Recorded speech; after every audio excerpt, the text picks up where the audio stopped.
Hi everyone, welcome to my studio and welcome to my YouTube channel. Hope you like my videos. Today I want to show and how I'm painting single rose.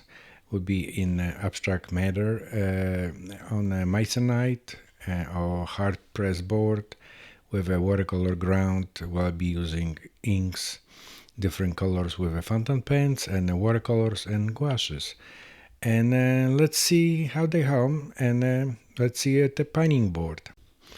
Okay, pencil sketch is done, and for this project I'll be using micron. Hopefully will last enough. It's a very thin lines. I'm sketching this so I can have a little registration when I will hit it with a watercolor and then gouaches. As you see in the close-ups, I'm not following the lines. It's just little pencil lines is just like a little guidance. Unfortunately, I realized there was not enough ink, so I had to, in the micron, so I had to go back to my classic stuff, dipping pen and ink. Ink is waterproof, but maybe it's great because I can have a different variety of lines, from thin to thick to super thick, and I just prefer, I guess, the old-fashioned stuff, but that's what happened. You run out the ink and you go back to your roots.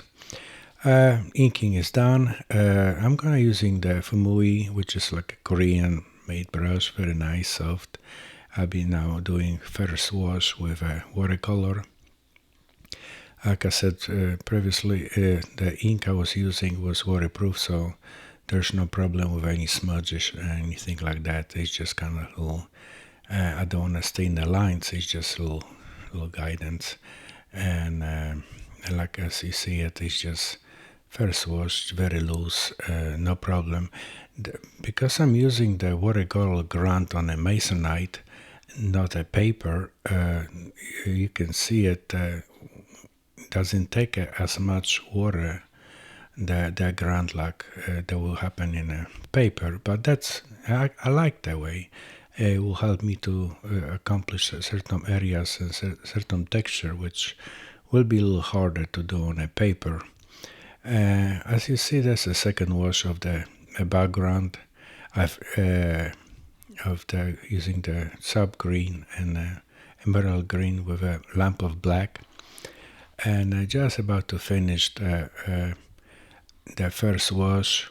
During this process, I want to show you also I will create a lot of hard edges, like right here, and sometimes they're calling them cauliflower edges.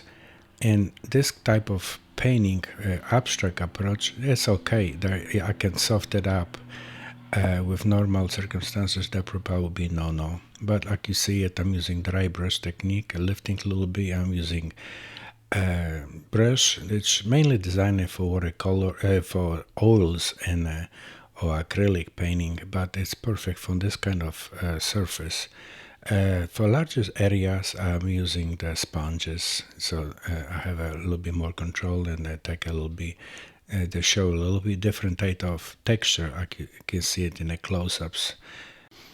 In certain areas, I'm using the Haki goat hair brush. They give me a little texture, very soft and a little flat. You can use any type of brush, but I like it. This is how they look in the close-up. Very cheap and expensive brush, but very nice, and you can do a lot of stuff with that type of brush. When the painting dry, I have realized that areas are not dark enough, so I'm gonna use a gouache paint and a mixture of different type of gouaches to get a little darker. Gouache have a tendency to be, well, it's opaque. It's not tendency. It's more opaque, and so that I can go a little bit darker, and that's what I was intending to use the gouache for that reason. As you can see it right now, the gouache is bringing to the life the painting, and it's a little bit more darker, more values, and get this little great feelings. So okay, right now is the time for lifting. I'm using two different sponges, natural and synthetic, and you can use anything you prefer, and this is just me. I'm lifting clean on the petals and all of the flowers, the paint. Sometimes I'm using brushes to cleaning the brush against a little rag. And just it depends if I need a larger area, I'm using sponge. A smaller area, I will be using dry brush technique mixed with a lifting technique to just get a little feeling on the little flower. And this technique will be soon over. And what I'm gonna to do is I'm gonna use the lines, inks for the next step. I'm using fountain pens loaded with a different type of inks and different color inks. Some of them are waterproof, some not.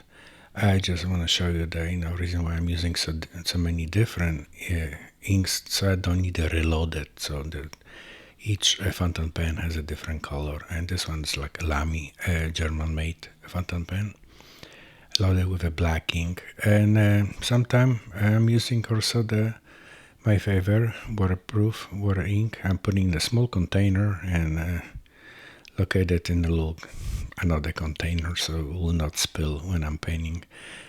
Time to sign the painting, and so I know where to hit it with the lines later on, and we'll see how they will come. So right now we'll be working with a red ink.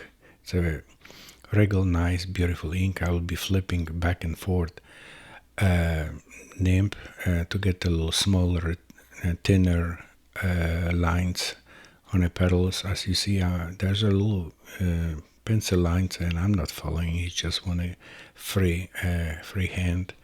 You can see it. I like how the surface is bouncing. That I'm painting on a canvas. I forgot to say it on the beginning of my presentation. I said I'll be painting on the masonite or hardboard, but then I changed my mind and I just said, why not do the canvas cover with a watercolor ground and see how it works. And I love it. And it's just great, just like regular painting. It's a little softer. I'm changing inks now to for the petals and of the flower. And leaves, and I decided to go with a little emerald green ink. I'm flipping back and forth to get a different type of lines.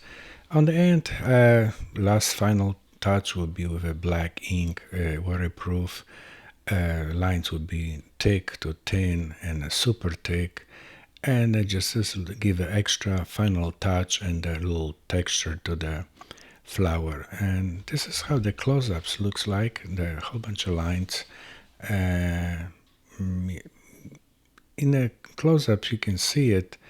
Everything, that's a lot of things is going on, but from the distance they will disappear. Just like in the real life, you can see it in the distance. Everything is smooth and nice, but in the close-up you can see this little texture and action and everything coming with that. So this is how the painting looks like and finish. I hope you like the presentation, and see you next time.